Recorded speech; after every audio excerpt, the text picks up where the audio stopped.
All right, you're thinking about starting your LLC because your business is promising, right? Well, we're sitting with Mike Carbone to walk you through the processes and the little quirks that comes with it. And you got me, Alex Lee, licensed CPA and realtor, talking through the tax points of it. So, Mike, thank you for coming back because I know the last time we kind of were pressed for time. Sorry about Yeah, that. happy to be back. So, without further ado, let's just kind of jump right into it, right? Let's go. So, obviously, a lot of people who haven't ever started an LLC or a business, they're kind of sitting there with, like, so how does this actually work, right? And typically, when I talk to my friends, is don't be a dummy. Go talk to your lawyer. And like, I don't have a lawyer. Go find one, right? Right, So, right. I mean, it's like, like for me, it's like business, real estate, right? For the real estate side, it's what do? Go talk to a lender, right? Figure out where your finances fit, where it makes sense. On the business end, what I do, go find a lawyer, right? Right. And obviously for me, it's anything that you do. If it's going to be someone part of your team, interview multiple, right? Because lawyers could be quote unquote dime a dozen, right? But not all of them will fit Mm-hmm. your needs, right? So figure out if do you like this person, or at least the way they work, right? And It's do important. they, right? And I think the last discussion we had is your specialties are in immigration law and business, right? But Yeah. can a maritime lawyer help you with your LLC? Probably, right? But maybe you want someone specific to what you're doing, right? So yeah, that's the little spiel. So with that said, can you kind of walk me through okay, so I'm coming to you, hey Mike, I'm starting a business, right? And that's all I know, right? They told me that I need to set up an LLC. Can you kind of help me through this, right? So could you kind of walk me through how that consultation process might look like? Yeah, sure. So I would say, at this point with the age of the internet and people having more access to information, uh, lawyers can't hoard that stuff as much anymore, and people get a good sense, a fair sense of like what they're looking for. I get two types of calls. So I get the person who goes, I want to set up an LLC, kind of like what you said. And I get someone that's like, I have no idea what to do. I want to start a business, but I don't know where to start. And uh, the initial conversation will start a little bit differently, but ultimately it gets us to the same place. So, like, one of the first things I ask is, okay, what type of business are you going to run? Like, what are we talking about here? Are you opening a laundromat? Are you a doctor? Are you a real estate broker? Like, what business are you running? And let's find out if you need a license to run that business. Some businesses need licenses. Some businesses do not need licenses. So that's like a good starting point is like building the foundation, like where are we, what are we working with here, and then once I know what type of business it is, then we start asking some more detailed questions like, okay, did you come up with a name for the company? Do you have an address? Are you gonna be working out of your home? Are you do you have a brick and mortar place that you're gonna be at? We need an address to set up your company. And then, is it you? Is it you and three partners? Are there 10 partners? Like, how many people are we dealing with when it comes to setting up this company? And, then finally is like taxes, like what like tax structure are you looking for? And have you spoken to an accountant? Because my favorite thing is like, go speak to an accountant. Don't ask me tax questions. I'm not a tax lawyer, like I can't tell you how many times people just start asking tax questions. And I'm like, look, I have a very base understanding of like tax law in general. Anything I tell you, like you can't trust it. Like, and I don't maybe put it in those terms, but I'll say like, here's what I think, but definitely go speak to an accountant, because uh, I'm That not guy. suited. I'm not that guy. Um, and then like there's always follow up questions, depending on what direction we say to go in, and if there are multiple partners and only one partner called me, that's the part where I'm like, all right, we need everyone on the call. Because even though you may be designated as like the guy to call the lawyer, if I'm representing all of you, I got to talk to all of you because you're going to become my client. So then we get into the conversation of operating agreements, shareholder agreements, and from there, essentially, I have a base understanding of what we're working with. We discuss fees, how the process plays out step by step, and then I get retained and I start work immediately. Um, but the other thing I would say is, like, for the people that come to me and have no idea, the difference is I'll walk them through each entity type, based on the situation, right? If it's one person, I'll probably say, like, there's sole proprietorship, there's LLC, there's corporation, uh, and I'll go through the pros and cons of each, and then they'll typically go, I think I want an LLC.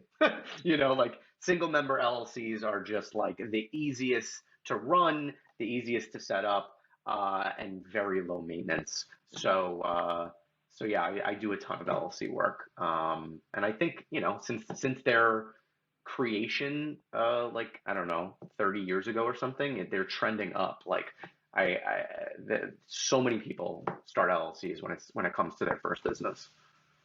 And I imagine I mean, I guess in the case of like partnerships, right? It gets potentially significantly more complex and complicated, right? I don't know why I said it that way, but um, I guess depending on how they structure that agreement, right? Like, for instance, do we have a general partner and everyone else is client, or we equal partners in decision making, or like, and we are gonna deep dive into that, right? But I guess Yeah, yeah, for sure. Yeah. tax people, accountants, and lawyers will butt heads often, right? Mhm. Because things that make legal sense don't necessarily make tax sense, Right, which right? is very frustrating. Right. And for me, and when I talk to folks, like, not in, like, they're the client, not the operator, they're kind of like, this is nonsense. Like, what is this craziness? I'm like, look, what you're doing right now is you're going to like a cardiologist and a general surgeon and saying, hey, fix me, right? The viewpoints are different, right? They're very, Right. like, there are a lot of similarities, right? But the way they approach things are different because the purpose could be right. So having this is why I say find your team, and more than likely, like, make sure that that team is a team, right? Like, talk to both sides and make sure that we're all on the same page, right? Don't put them in a pissing match, right? Like, Yeah, I totally agree, and I've definitely, like, communicated with my clients' accountants just to make sure things are going in the right direction, and anything tax related, like, that's their realm. Like, I'm tossing it to you, man, or woman. Like, it's what you went to school for. It's what your professional skills are based on, and I don't want to pretend that I know what that stuff means or does. And so, if your accountant tells me this makes sense from a tax perspective, I'll cross check that with the legal side and go, great, let's do it. Let's get it set up that way. Or there is the headbutting. I think, like, last year I spoke to one of my clients' accountants and we were talking about an operating agreement, and he goes, "Oh, they don't need an operating agreement." And I was like, "Yes, you do. It's in New York State. You are mandatory. You need an operating agreement." So, I don't know where you got your information from, but hi, lawyer, you need an operating agreement. So there are those those headbutting moments sometimes, but it is what it is. and I mean, if I were to attempt to play devil's advocate, it's like, this is a small LC. I mean, no one, it doesn't really matter. No one's gonna check. I'm like, look. I mean, look, I'm a fan of, look. I mean, look, if you were to charge them $10,000 for this thing, okay, okay, maybe weigh your cost benefit analysis, fine. But on the off chance something, God forbid, happens, and you realize that you didn't even set up your entity correctly, you're gonna find yourself in a world of hurt. Please, please, like, don't be pound foolish. Don't be pound foolish. Um, Right. it's gonna hurt. Yeah, and I think there are certain things you can take into your own hands, and the list is probably really short, but there's definitely things that you don't want to take into your own hands, and if you do, it's going to be 10 times more expensive to have a lawyer or an accountant come in and fix your mistake every Mm-hmm. time, every Mm-hmm. single time. And like I have people that'll call me and be like, "Well, can't I do that myself?" And I'm like, "You can, but don't come calling me when you completely screwed everything up. Or you know, do call me, but it's going to be triple. So pick your poison, you know." Mm-hmm. Mm-hmm. Mm-hmm. And that's where I always kind of like, it's up to you, man. Like you're a grown adult, make your decision, but just understand, like I mean, way back when I had a different business, it's like you could do it yourself, or you could go with the budget guy, but understand if and when things go wrong, and you call me and I see that like this has been jacked up, it's not gonna be the same price. It will not be the same price. I promise you. And Yeah, and like, yeah, like there's how do I put this? Like, you know, there's certain things you want a discount on, right? Like maybe you're buying a lot of stuff, and yeah, I bought a lot of things. Can I get like a 10% discount? Sure, but like when it comes to running a business, starting a business, getting your finances in check, like you don't want to hire like some budget lawyer or accountant that like doesn't know what they're doing, or it's like a side thing for them and they're not even like their mindset isn't even in the right place. Like you want people that do this for a living, Mhm, and you want to be able to count on those people and do the right thing from jump. mhm, Because it's just a headache when you make those mistakes on your own and you pay for it every right, time. 1,000% agree. And you did mention that if in the case of partnerships, right? The minute you're like, oh yeah, me and a partner, and you're like, no, then we need everyone in the room. Now, does this get, or would you recommend, right? Either or question or both. Like let's say it's a situation like, yeah, we're starting a business and I have one or two business partners, right? And you're just like, oh, well, I'll bring him into the office. Like, he actually wants his own like lawyer. How much worse does that get? Or is it? So, you know, typically what I will say to clients is you have two options. I can represent all of you and we'll have to sign a joint representation conflict waiver. I always do it initially when I'm representing multiple people, even though there is no conflict. I like to let my clients know there could be. You might be the bestest of friends. You might be uh, thick as thieves, whatever whatever the saying is, but like all it takes is one bad deal or one situation where one of you spent too much money on something, and now it's like, oh, I don't know if I can trust this person.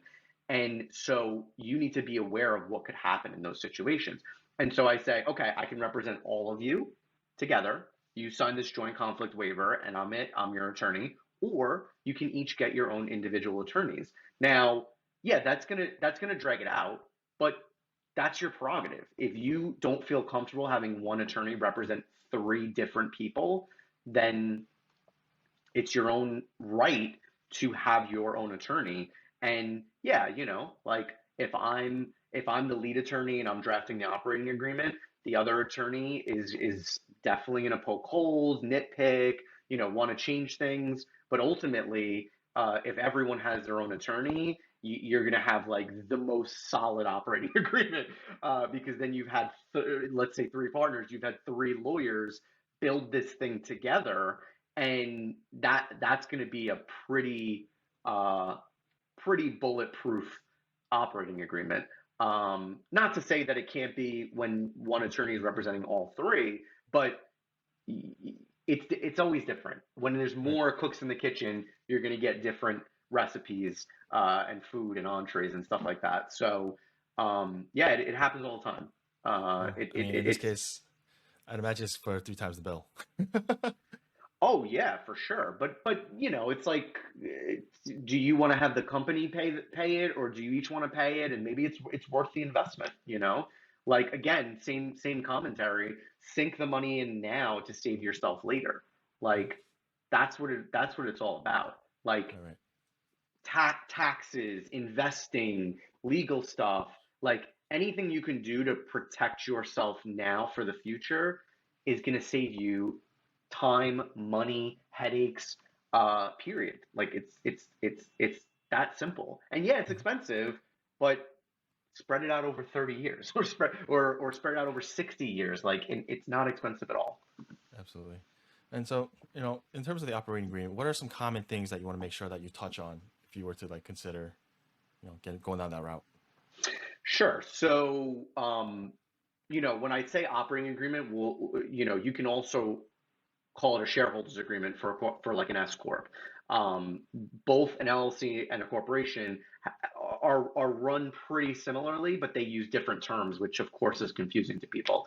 But the operating agreement, the shareholders agreement, it serves the same function. It's essentially like the let's call it like the Constitution or the Bible, or like like the main focus of the company. How is it going to be run? Who's responsible for what?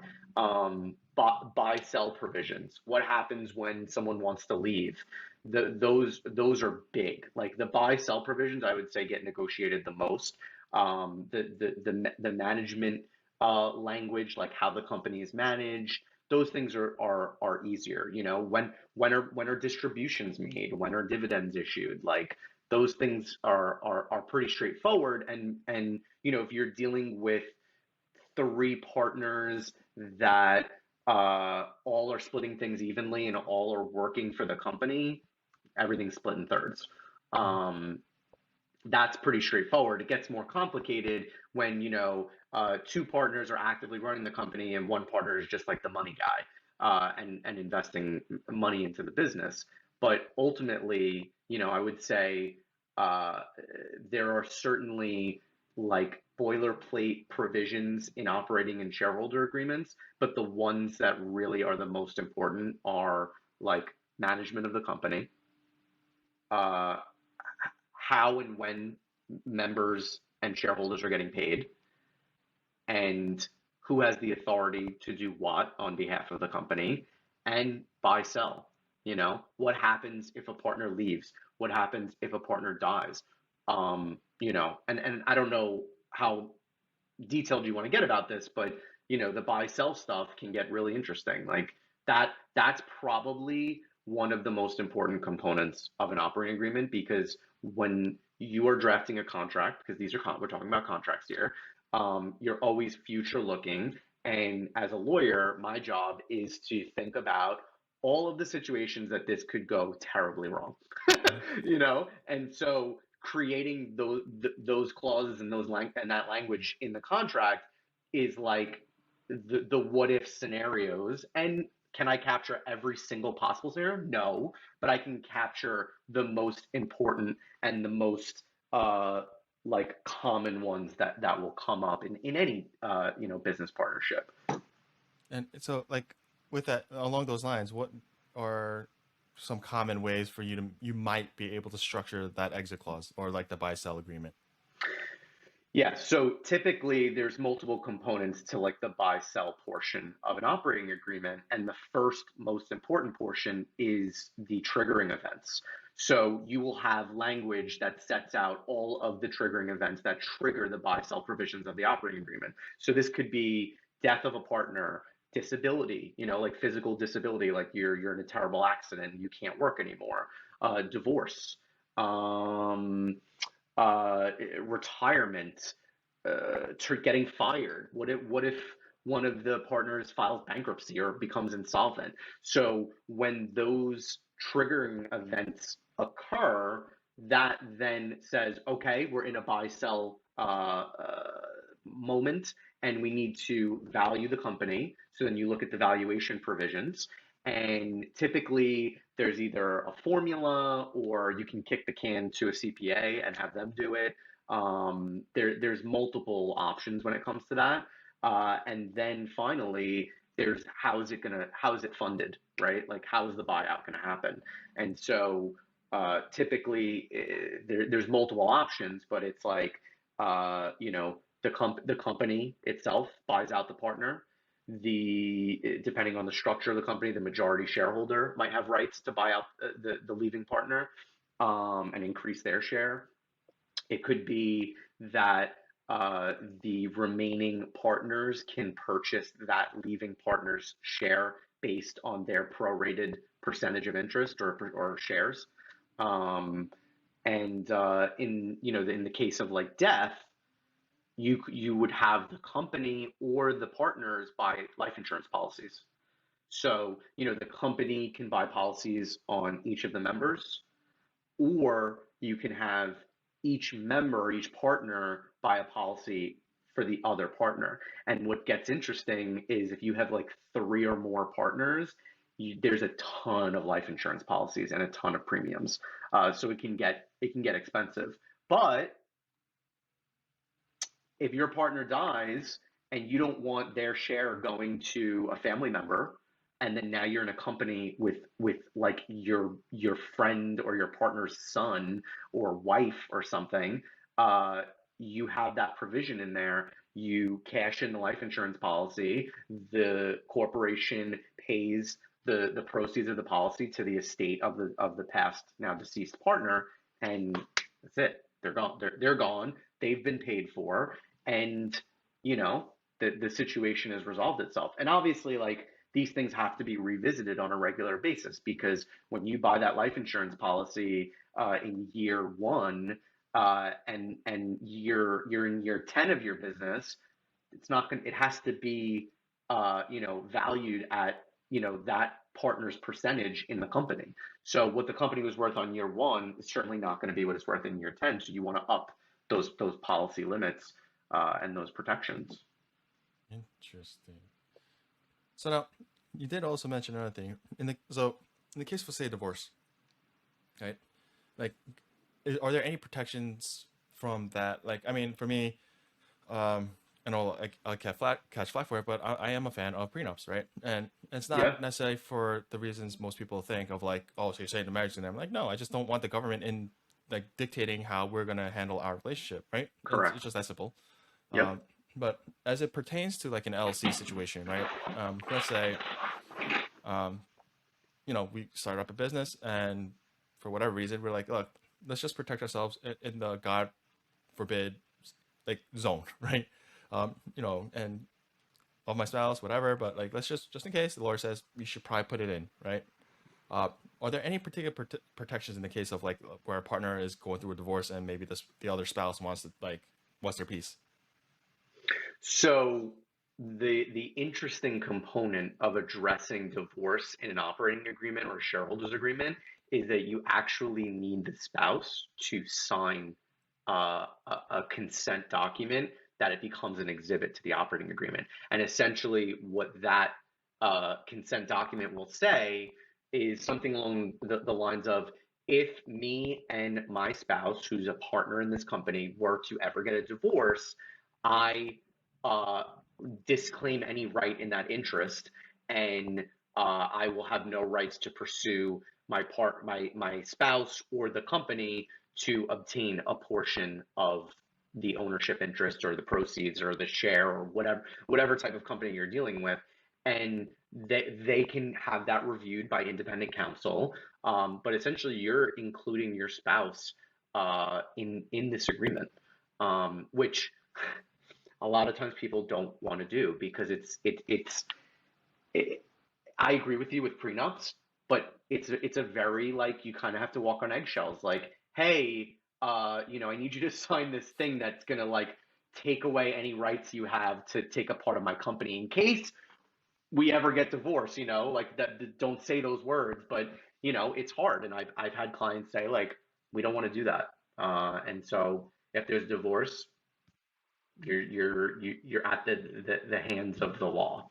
Right. So if you don't have those provisions in your agreement, you are at the whim of the family court, of the Supreme Court Commercial Division. If there's litigation for the company, like, they're the ones that are going to say who gets what. Um, and you just don't want to be in that situation, because the statute that guides both LLCs and corporations are so generalized and non-specific that it's not helpful. Like, if you have an opportunity to structure your company exactly how you want and lay out in explicit detail how you want things to go down, that's what your operating agreement or your shareholders agreement is for. So, like, why wouldn't you do that? Take advantage of that, and essentially get rid of the statute that's guiding these companies so that you get to decide what you want to do. Yep. And you know, I'll bring up the more morbid and morose because you know, like you want to talk to friends and like, unfortunately, you're gonna come off as a Debbie Downer, right? You're gonna be the dude who's like, "Why are you trying to rain on my parade?" I'm like, I'm not. Right. What I'm saying is, I'm like sometimes it'll come off like you're gonna be like, I want your business to fail, and that's actually opposite of what the point here is. I just want to make sure that you're considering everything, right? And you know, you don't want to be in a situation where like, oh, this was a great idea, everything went out, and God forbid something goes wrong, and then it's not in that agreement, or you're not covered in some way, right? And the side is Exactly. extract as much value as your lawyer. You're already paying him, right? Right. And these are kind of sometimes hard conversations to have, and but it's our duty, as a lawyer and for you as a CPA, like you, you're like, I'm going to tell you the good and the bad. You're going to hear both sides of it because it would be a disservice to you to not hear the bad side of things. And as negative or morbid or whatever the case may be, it's these are this is reality, you know? We're all going to die. Sorry, newsflash. And you might get divorced, knock on wood, because the divorce rate in this country is very high. And so you need to prepare for situations like that. And it's nothing against your marriage. It's nothing to say, I don't love you. I don't want to be with you. It's just like, I'm trying to protect what's going on here. And if we were ever in a situation where we were to get divorced, neither of us know how we're going to react. And the last thing you want is to be fighting for years on years over things that don't matter. Right. And you know, one interesting point that was also brought once, it was like from a partnership standpoint, right? The other side of this is if my partner has a spouse, it's like I look, they might be great people, I'm sure, right? But how much of this business do they know, right? And so from just a fair partnership situation, I'll leave the onus of figuring out who like should manage the business when if I'm gone, for instance, to you, right? And look, if the partnership is close enough, look, I'd appreciate if you know Johnny Jr. is like I'll bring him through the ropes. He does understand, and but that look, our business was built between you and me, like business partners, right? And so Right. for me, it's only fair that the business partners figure out how this goes. If they're okay with just saying, hey, look, you know what, I'm okay with your family taking over your shares. It is what it is. Fine. But again, it's like almost like a respect for your business partners, right? It's your marriage, like your business and personal should be separate, right? And if it overlaps for family business, that's it, right? I get it, but at least the formation and the structure of the business should be, in my opinion, like pragmatic. Yeah, I totally agree. And the other interesting thing that I can mention here is you can incorporate language into your agreement that basically says, you know, the members have to agree on bringing on new members. And especially if the partner dies and you're obligated to bring their partner into the business, you can have language that basically says like, uh, even if we agree to have this spouse in this company, they're only entitled to proceeds, to distributions based on the deceased partner's share. They don't have rights to manage the company. They don't have any say in how the company is run or operated. And that's a good way to limit your risk as business owners and as partners. That, you know, if you don't want to include that buy, sell, divorce triggering language in your agreement, you can say like, look, all right, you know, we don't want to involve extra lawyers or extra time and money. Let's put this clause in so that if one of us dies, our spouse can take over, but they're only getting money. That's it. They're not having anything to do with how we run this company. Perfectly So fair, that's an right? option. So like that's you know, again, I'm gonna bring out the uncomfortable topics, but it's just that you could understand that you have options, right? And the beauty of business is, say, for Right. illegalities, like as long as it's fair to the parties involved, your options are insanely wide, right? Yeah. Yeah. I mean, you can you can contract around a lot of things as long as it's not illegal. You know, like that was kind of like what we were told in law school. It's like you can pretty much contract to do anything as long as it's not illegal. Um, so the sky's the limit. There's definitely things that you can get creative with and include in your agreement, and that's exclusive to you and your company and how you want to run it, which is Mhm. great. And so, like, I guess to divert a little bit, well, I guess to expand, um, you know, from a tax planning perspective, right? We look at different entity structures, and the common thing that we hear, well, we're forced to be the bearer of bad news, but we tell people it's like, oh, you have an LLC, great, and then it's not denying. It's just out of curiosity, well, like consultations are similar, right? Like, what was the purpose of your business that you got an LLC? Yep. And people are like, oh, well, I got the LLC because so I could save on taxes. I'm like,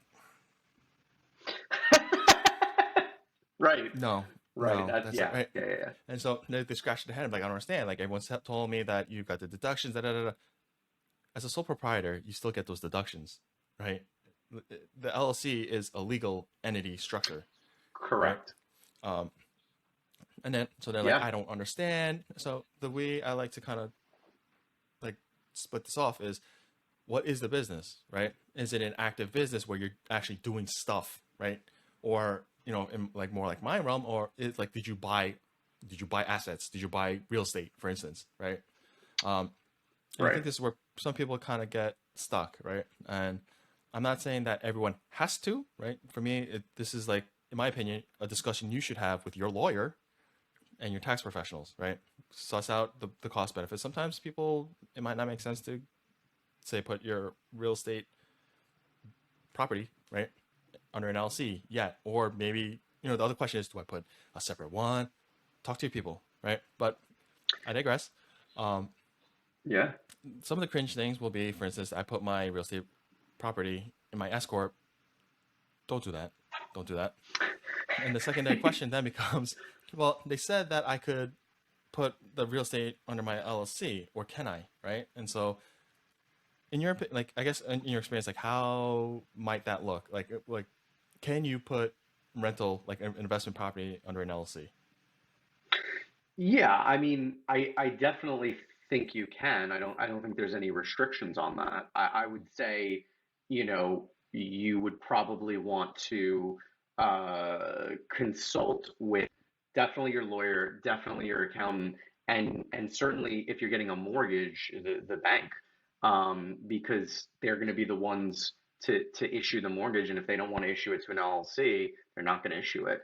But legally, yeah, LLCs own real estate all the time, and own investment properties, and it's definitely, from a legal standpoint, an awesome thing to do because you're taking away that risk, of personal liability. Mm-hmm. Something happens, someone sues you or someone sues the company, they can't come after your personal assets. That's what LLCs do. That's what corporations do. Is it shields your personal assets, your home, your car, your bank accounts, from the hands of a weary plaintiff that wants to take your assets away from you. Mm-hmm. So definitely, if you're in the business of investing in properties, I'm sure there are much more complex structures and ways to do it, but from a basic legal standpoint, owning an investment property in the name of an LLC over your own name, it's a no brainer, because of the legal protections and the liability protections. It's just as simple as that. Okay. So then I hear you. Like, I can't, it makes me a harder target, should someone want to get some, schemy ideas, right? Yeah. Now, so now, like, so if I were to like get really twisted drunk on a Friday night, hop in my car, and God forbid, I roll someone down, does that still protect me? If you let me try to understand this. You're driving in your car and you hit someone and you happen to own an LLC. Yeah. Like, can they go after? Like, am I still? Are my assets still protected in those cases?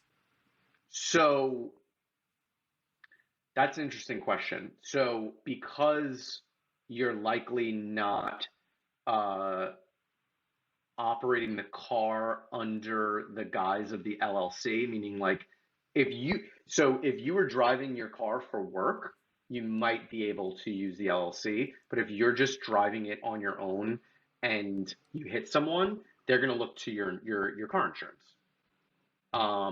So they'll start at your car insurance and then they'll see where else they can come after you. But that's a little bit different. Like when we're talking about an LLC and limiting your liability, it's that you as a member of that company, someone cannot come after you. Someone that's suing the company cannot come after you personally.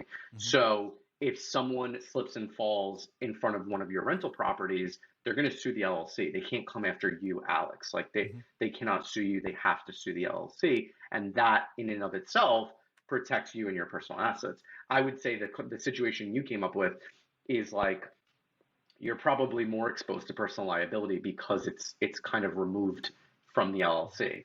Now, would that person be able to come after your rental properties that are owned by the LLCs? No, I don't think so, because those are LLCs.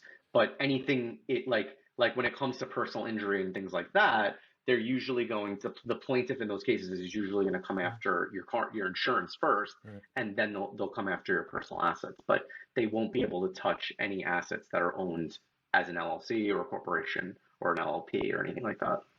But in the I don't case know if of that like a, answers your question, but in part, I mean, but like in the case of like a drunk driving incident, right? At that point, you're kind of screwed, no?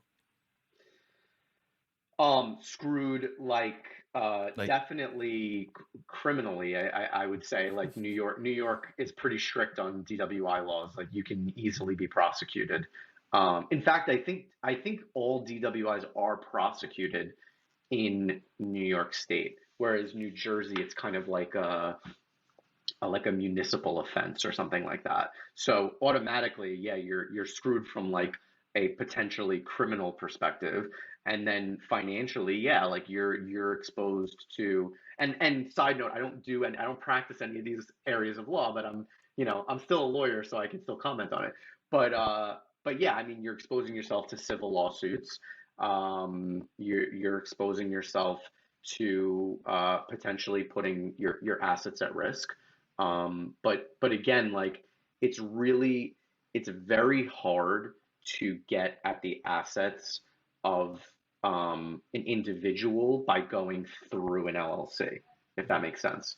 So like the only way to get to personal assets of a member or a shareholder of a company is you'd have to essentially assert fraud. And it's called piercing the corporate veil. And essentially, what that means is the individual member or shareholder is using the company as a shell company to hide out from creditors, and they're using the corporate bank accounts to buy cars and vacations, and there's no distinction between the company and the individual.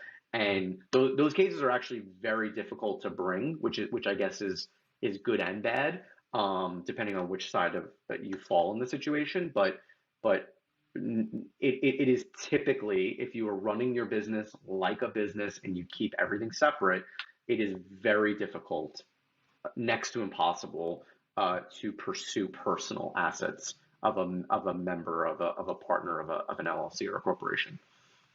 So I guess just in case there are those like knuckleheads who want to take this out of context, do not be a dumbass. Don't be an idiot, right? Let's just be decent human beings and Yes, not take cameras, don't drive drunk. Don't drive for drunk. Don't instance, do dumb things. right? And I think that's where some people kind of get like, oh, so you're saying I could do whatever I want? No, no, no, no. No, There's still never that. consequences to actions, right? Just don't be an idiot. So with that clarification done, For um, sure. are there? So let's say I set up. I mean, for me in my space, commonly it's like LLCs and S-Corps, depending on what the business is and like the level of success, right? We'll say. Sure. C Corp's not so much. And when I did get a call, I think it was last year, for someone who's like, "Oh yeah, my account told me to get like a C Corp set up." I'm like, "What? Why? Why?" Right? For what So purpose? yeah, and I forgot the reason they brought up, but I'm like, that sounds like they're not really clearly understanding what this is for, because Yep. but so for the purposes of these discussions going forward, we'll just assume that they're either LLCs or S-Corps, right? C-Corps, I'm just completely cutting out, right? Sure. So, I set up a business entity. For now, let's say I'm a start up, and so just simple LLC, right? Now, are there any things that I need to be aware of going forward? Like any maintenance items? Do I need to have some kind of reporting or anything just to maintain this LLC? So I would say LLCs are extremely low maintenance. Like, I mean, the list of things you need to do is so small. It's fantastic. It's very easy to run LLCs. So one thing to keep in mind is every 2 years from the date that you formed the LLC, you have to file what's called a biennial statement. And the biennial statement costs $9 to file, $9 whole, So expensive. and very expensive. And essentially, you are updating your address with the New York Department of State. And that address is publicly available. So whatever address you put in there, be weary if you're using your home address because people can look that up and see that.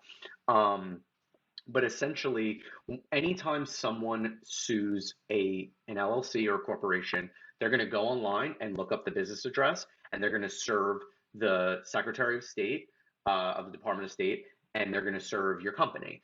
And that address is what they're going to use. Now, if you do not update that address, and let's say you move your location, and you forget to update the address, one of the things that you have to do to uh, what's the word uh, perfect your lawsuit is to serve the party that you're suing, and if they serve on the old address, it's considered valid. So if you wake up one day and you happen to have a default judgment against your company for $10,000 or $10 million, you're at fault because you didn't update your address. So that's an important one. If your address doesn't change before you file the biennial statement, you just update it when that time comes. But if your address changes within that 2 year period, you are going to want to file a certificate of change. I think it costs like $25 or $50 or something, just to update that address with the records of the Department of State.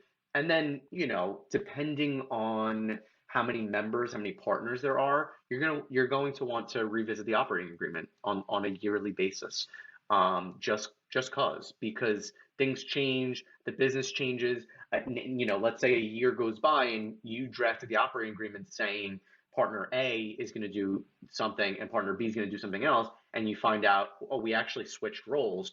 You want to update your operating agreement to reflect reality. Um, what else? I don't know. File your taxes. Like do that. But other Maybe. than that, I think it's pretty low maintenance. Now, it certainly gets more complicated if you decide to structure your LLC to have like a board and like executives and stuff like that. You'll want to follow at that point. It kind of works out where it's almost like a corporation because you're essentially copying the format of a corporation, and so you'll want to follow the formalities of a corporation.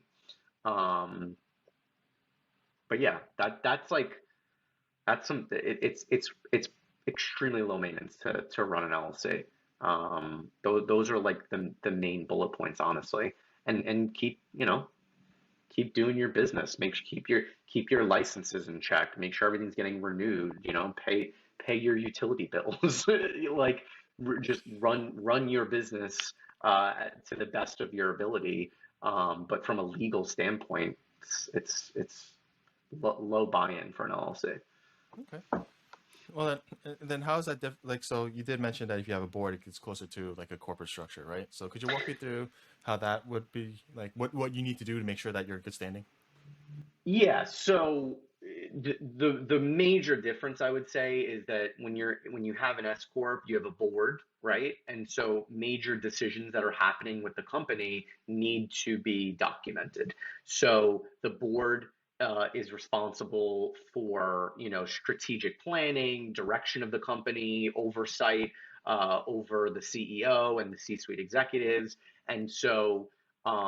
they're essentially having monthly meetings and making major decisions on the company and documenting them. So you have corporate resolutions. You want to make sure that you're taking minutes at your board meetings and that you're maintaining your corporate records and regularly communicating with your accountant and make sure you're paying payroll taxes and all of the things that come with operating uh, in a corporation. Now, the uh, what the parallel to an LLC from the biennial statement perspective is the annual report. It's pretty much the same thing.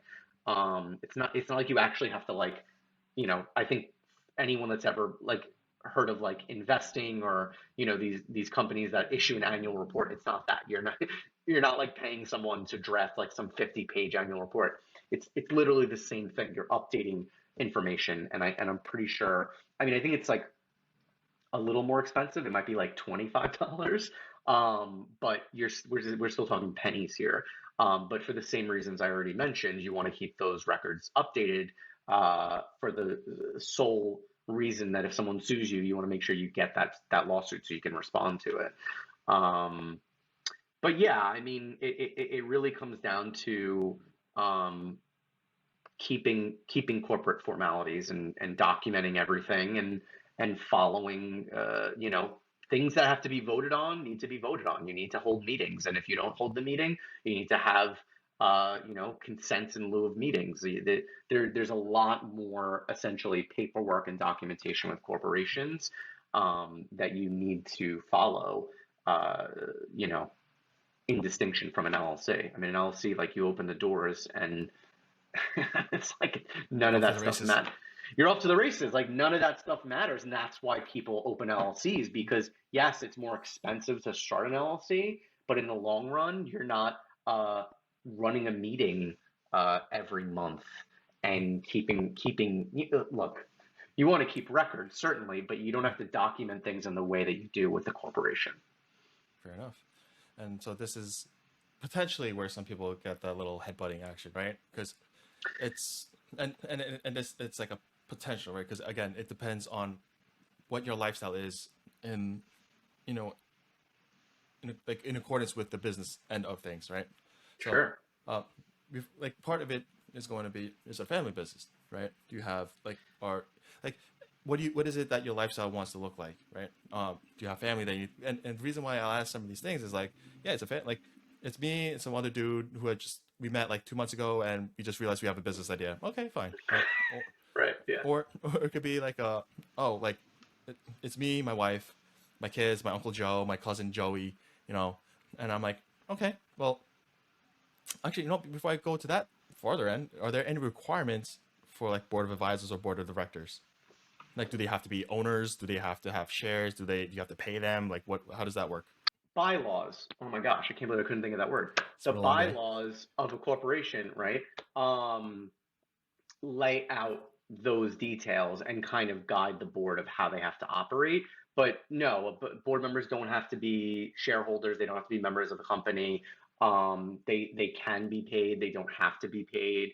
I know that in New York State, the minimum number of board members is three. You need at least three because essentially, you're trying to avoid deadlock. Mm. That's another important thing to think about when you're in a business is how do I deal with deadlock scenarios? Because if we're only two people and we disagree, then what? Do we shut down the business? Do we have a third party come in and make the decision? Do we agree to go to mediation or arbitration? Like these are things that you have to be thinking about. And so when you have a board, you want at least three, you need at least three legally, but you always want to have an odd number of board members to cut that tie. That's really important. Um, but uh, but yeah, I mean the bylaws of the corporation will break down the responsibilities of the board members, what they can and can't do, what rights they have, what which issues require a vote and which issues don't require a vote. How, can they create committees and what kind of committees can they create? So you can get into the the granular details with that stuff when you're drafting the bylaws, but Hmm. that's essentially like the, the bare minimums when it comes to, a board for a corporation. Right. And this is where things get interesting, right? Because there are, especially in the small business space, you don't necessarily have these like $2 million freaking C-level execs coming through, right? And so No, no. oftentimes it's your family, right? Or Yeah. it's like close friends, close circle. And the beauty also becomes there's no requirement that says that you have to have, say, your annual board meetings at your place of business, No. right? No, there's not. So the beauty of one of the beauties of business ownership is, let's say I want to have my annual board meeting in Hawaii, or maybe this year I want to go to Alaska. I don't know, right? Um, it still applies for, does it serve a business purpose? Yeah, I had an annual board meeting, or maybe it was a the business workshop. As long as you have a valid, justifiable business purpose for being there, and now you just went on a business trip, didn't you? Right? And so let's be clear, like, make sure that you have your ducks in a row, talk to your tax professional, and make sure that you have all the criteria previously documented, ready to go. And it's not just we flew here last week and I think we're just gonna have a board meeting. Yeah, right. Right? Don't do Right. that. Can Don't I do get the that. deduction? Does it still work? Yeah. Is it too late? And that's the beauty of things, like, or maybe you decided that you and your family members who are all working in the business or something, you know like they fit the proper criteria provided by the IRS, right? And you decide, like, there's a workshop and it just has to be in Disney, right? So, Yeah. like, the beauty of business travel, like, when I've worked as a traveling auditor, you're not working from 8 in the morning till 12 midnight, right? There's time outside working hours. So the beauty here is, do the business end, make sure you handle that, because do not connect, do not conduct tax fraud. Just don't do it. Don't be stupid. Yeah, no, Don't that's be bad. stupid. That's real bad. Yeah. Right? But but there's nothing to say that you can't have fun after your business hours, right? And so the beauty is, like, when Right. I advise people who have businesses, like, the beauty of, like, for instance, real estate, I could go buy places in places that I like to visit anyway, right? So now, when instead of just saying I'm gonna sleep in this morning, I'm gonna go check out my properties, maybe check out the property managers, maybe talk to the local realtors to see, hey, like, what else can I do here, right? But document, document, document, document, document. So the beauty of it, they're like, why? But I have my credit card statement. It's hearsay. No, the agent doesn't know you from Adam, right? Right. So it's not what you think happened; it's what you can prove, right? Oh, yeah. So save your receipts. Save your receipts. Have your, like, for instance, your board meetings. You have your minutes. Save those minutes. Minutes. Proper English. Save save your minutes. Like, all these things. If you went to a workshop, where was the itinerary? Where was the tickets? Where was, like, these little things? Save it. Don't just throw it out. Put it in a folder or scan it and, right, put it away. But the beauty here is business travel with a little bit of fun, right? So now you're in a situation where you could go to the place that you dreamed of, right? It just so happens you have to work a little bit while you're there, right? And, like, the little quirks, for instance, when do you travel? Did you fly out on a Wednesday and then the weekend was just a freebie, right? Mm. Right? So these are the things that, this is why, unfortunately, a lot of people are like, oh, well, I heard Joe Schmo from, Danny's Pub said you could do it. No, no, Joe right? Schmo from Danny's Pub gives a lot of great advice. So, you Awesome, know, right? Just like, you should pee into the wind, right? It's just, yes. it hurts me terribly, because there are instances where people did not, obviously they come not necessarily with the intent to, like, the fraud, right? That, if that's the case, then you could Of go course. kick some rocks, right?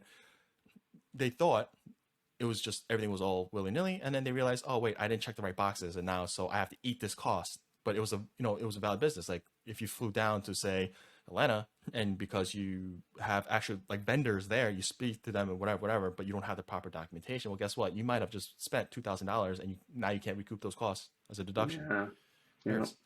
um so, board members, it's common, right? For the more, like, I've seen more and more family businesses where, like, the nieces and nephews, the daughters, the uncles, aunties, they might not necessarily be, like, employees per se, but they're board of advisors, right? Board of Yep. directors if you're in the S-Corp sector. Yeah. So, um, just make sure, please. Again, lawyer, tax professional, talk to both, right? Moral of the story, the TLDR is, keep talking to them. Um, Uh, sorry, that for me it just sometimes it hurts, and I think it's I've done No, it myself once. I totally hear you, and I completely agree. Like I can't. It's one thing if like we're saying this just to be like, oh, hire us, like pay us money. It's another thing to be like, this would save you so much money and set you up forever. Well, Hmm. until you die. but like, like having the right people and having the lawyer and the accountant and maybe the financial planner or advisor in your corner will have you set up in a way that prepares you for good and bad moving forward. And I just don't know why you wouldn't do that. Hmm. Like Hmm. it's Hmm. just it's very straightforward. Yep. Yep. And it's the common thing that I tend to hear is like, oh, but it's like a small business. Why the hell am I going to go through all this trouble? All right. Well, I mean, one of the conversations that I had was there was like a person with like an Etsy store type situation, Yep, right? yep. And he's like, business travel. What business travel? I mean, like I make okay money. It's not, but I'm not making like crazy 6 7 figures. Like this is so like this doesn't apply to me. I'm like, okay, wait. So where are you ordering your supplies from, right? And like, do you go to like you said you went to like these trade fairs and conventions, right? Hmm. So would you rather? I mean, you did that because you were trying to figure out ways to make this process better, or get better, supplies, better ingredients, whatever it was, right? Yeah. So this time around, why don't you just document those correctly, right? The other side of it was, did you say you went and you flew over and talked to a vendor? Yes. Why'd you do that?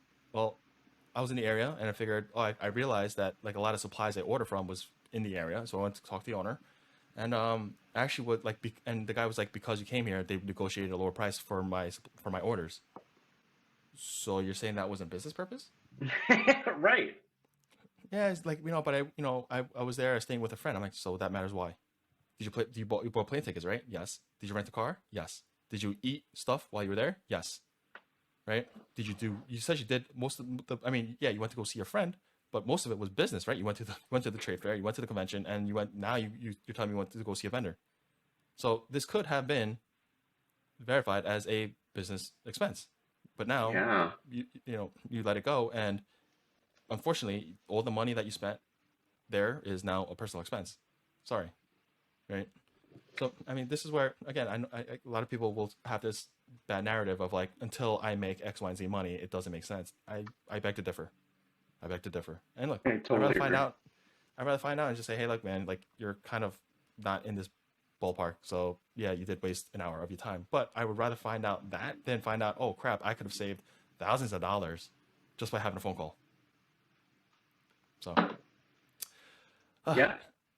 now, with that said, so typical business owners will start off as an LLC, and a lot of them unfortunately think that they have to stay that entity, right? Is that actually true? No. So you can uh, convert entities. So you can turn an LLC into a corporation and vice versa, corporation into an LLC. Now, because New York likes to be the most difficult state in the entire country and add extra time and energy and money into literally everything, it's significantly more complicated in New York than any other state. So, uh, 49 other states do what's called statutory conversion. So it's literally filing a certificate and a form, and the state will flip it.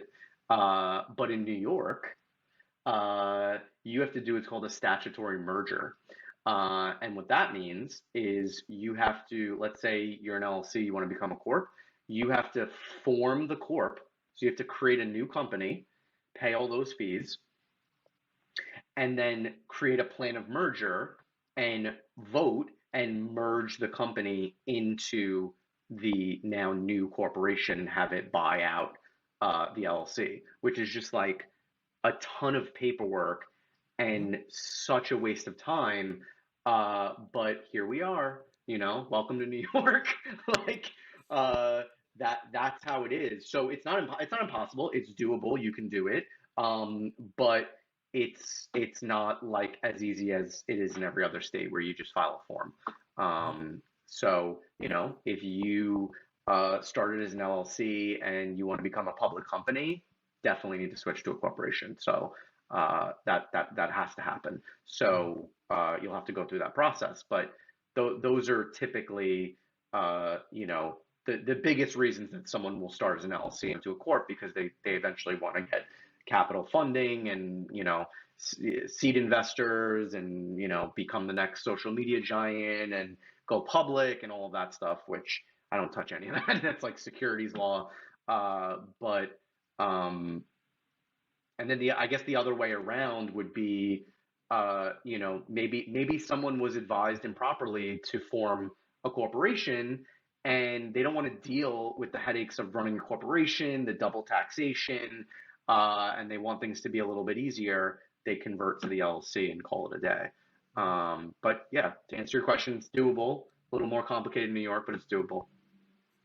And so for me, there's on my end anyway. There's that conversation of like, why the hell am I going to go S corp, right? It just like from when I talk to folks, it just seems like nonsense. Like I don't need shareholders. I'm not whatever.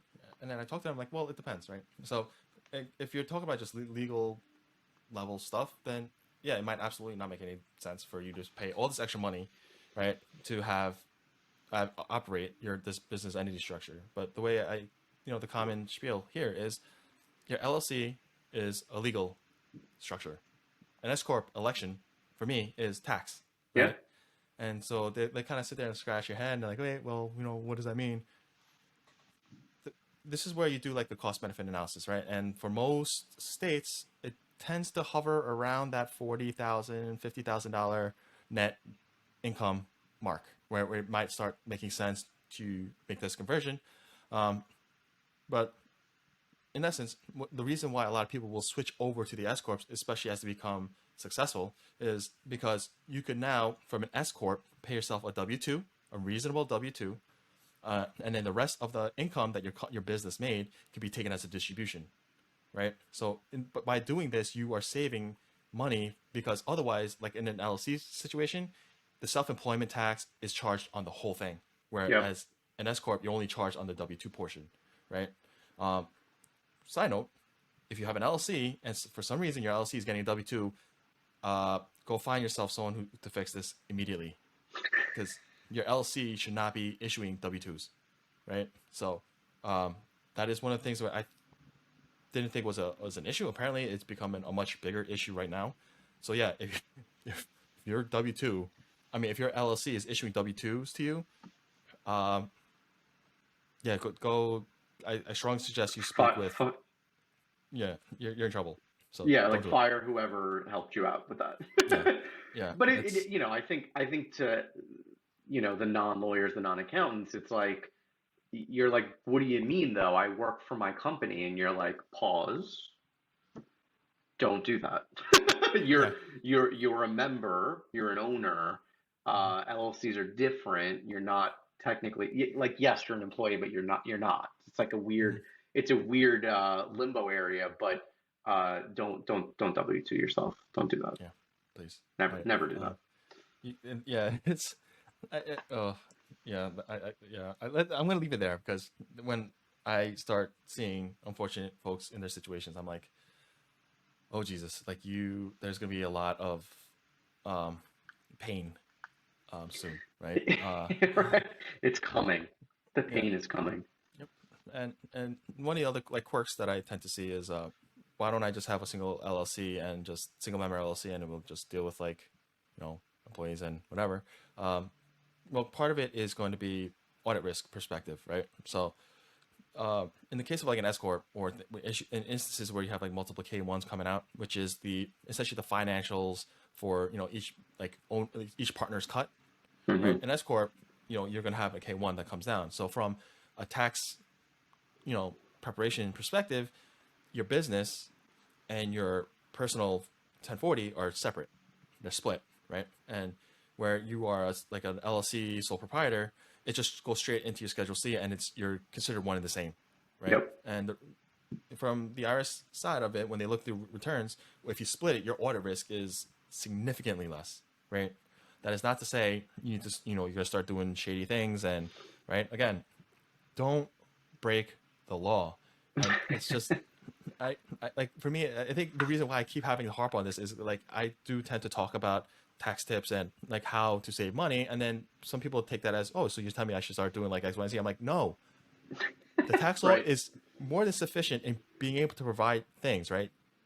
Just breaking the law is just not one of those things. It's not worth the trouble. It's not, right? Right now, especially when there's so much money that needs to be recouped, they don't care. They don't care. They will bring the hammer down on you. Don't do it. Just don't do it, right? But the reason why the audit risk makes sense is you can become more aggressive in terms of your audit. I mean, your audit, your tax planning, Hmm. while still staying within the bounds of law, right? Right. And not worry about having the IRS waste their time knocking on your door of like, what's this, what's this, what's this, right? Oftentimes I do see business owners, they'll just say, you know what, it's not worth the deduction because I know it's legal, but I just don't want to deal with the IRS, knocking on my door and saying, hey, like, what's going on, right? And so this is where it becomes helpful, right? So I digress again. uh, No, I hear you. in in in your experience, what are some limitations when it comes to like LLCs and S corps? So it really depends. I mean, there's some statutory limitations for S corps, like you can't have, you can only have natural persons as shareholders. So you can't have a corporation or an LLC or a partnership be a shareholder in S corp. You're maxed out at 100 shareholders, whereas C corps it's like infinite. Um, you can only have one class of stock in S corps, so you can't have like preferred shares, voting shares. Like you can't break down different classes of stock with an S corp. Um, and then there's like certain types of businesses that just cannot legally be registered as an S corp. I know it's like insurance companies and financial institutions. Um, but and then like on the LLC side, you can't take an LLC public, so that's just an IPO is just completely out of the question. Um, but borrowing money, although not, it's not impossible. It can be a little more difficult because there's less oversight in corporate structure in LLCs. Like banks and lenders know that if they're dealing with a corporation, there's a board, there's a CEO, there's several people having their hands involved. Whereas an LLC, it's like, is anyone doing anything here? Like which gives you the freedom to run your business how you want, but you might have difficulty with getting loans. It's not impossible. I mean, loans are issued to LLCs all the time. Although it might be a little more difficult. And then in terms of like, raising capital for LLCs, it's weird because you have to bring on investors as members. You have to amend the operating agreement and bring them into the company. Whereas with corporations, you can just issue shares. Can you imagine if every time a corporation wanted to bring on an investor, they had to like update a contract? I mean, this contract would be like 7 million pages long. So, you know, there's like different ramifications whichever direction you choose to go. And again, it depends on what your plans are for the company. If you start, sometimes people start companies knowing they're going to sell it, right? Or knowing they're going to take it public. Don't. If you're going to take a company public, don't start your company as an LLC because then you're going to have to convert it, and that's just a waste of time and money. Mhm.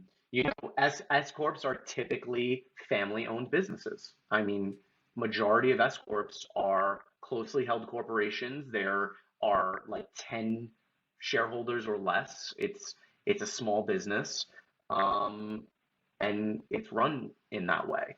So in terms of, I mean, I think I've covered probably like the big points between the two in terms of limitations, but I'm sure there's more. Because as I say, the nonsense is always never ending, right? There's always someone somewhere is always breaking something. So, Yeah. it's I think that's why we will continue to have jobs, right? Um, Oh, absolutely. 100%. and it's, I guess, it might be for another time because I think we're at this point we're over an hour. Um, but at a base level, I say just keep it simple, stupid, right? But as you start to progress in different areas, I find that there are a lot of times people who jump into the entrepreneurial space, they tend to like dip the toes in other buckets, right? And so for Right. me, one of the common questions is like, how many LLCs do I need, right? Or sometimes like, oh, I have one LLC, and they start having like 6 different business lines. I'm like, what are you doing, man? Right? And sometimes it does make sense. It depends on a lot of factors, which is Yeah. why you talk to your tax professional and your lawyer, right? But like typically, what I tend to end up seeing is, um, where a situation where you yourself, your brand, is an S-Corp, right? And then the business lines that you have will be, say, the LLCs, right? And then they're like, well, but why would you have multiple? Well, because each, for me, it's part of it is the hedging, right? Like I don't necessarily want like 5 businesses in the same risk bucket, right? Mm, Or if right. if they're smaller properties, I might be okay with putting 2 3 properties in the same LLC. But what if I have $1 million properties? I don't want to clump that in with my right. So it depends, right? But for me, the beauty then becomes my S corp might own bits of these LLCs, and though that money doesn't get paid to me personally, it gets paid through my S corp, right? So now the S corp will pay me my W-2, right? And then the rest is distribution, right? Um, it's an Yeah. interesting thing, but I know a lot of people like tend to like lose their minds, but Well, yeah. I mean, I would say if you have complicated assets, it can get really interesting with how to structure things because you have to remember if, look, in the ideal world, if you had, let's say you have 50 properties, you want to put each of them in their own LLC because let's say you have one LLC own 10 properties. Well, guess what? If someone slips and falls on one of those 10 properties, they're coming after all 10 properties. mm-hmm, mm-hmm, In an ideal world, you want to split that liability up and keep things segregated and not have too much risk in one bucket. mm-hmm. Because especially if you have $1 million properties, like lawyers love Love it. seeing expensive bit like anything that's gonna like fill the coffers, like they're gonna go for it, like Mm-hmm. I've heard cases where someone falls outside of uh, like a store and the lawyer sues every store in the entire strip, Oh, which is like, sure, maybe none of them are responsible, but now you have to answer that lawsuit and get yourself out of it. mm-hmm. So it's a waste of time um, and money, and you want to avoid that as much as possible to the best that you can. But again, like if you can separate any business out into its own entity, that's ideal. But we have these big corporate conglomerates that have subsidiaries and all of those things, but that's that's Yep. like I'm dealing with like very small businesses, so maybe one day we'll get that big.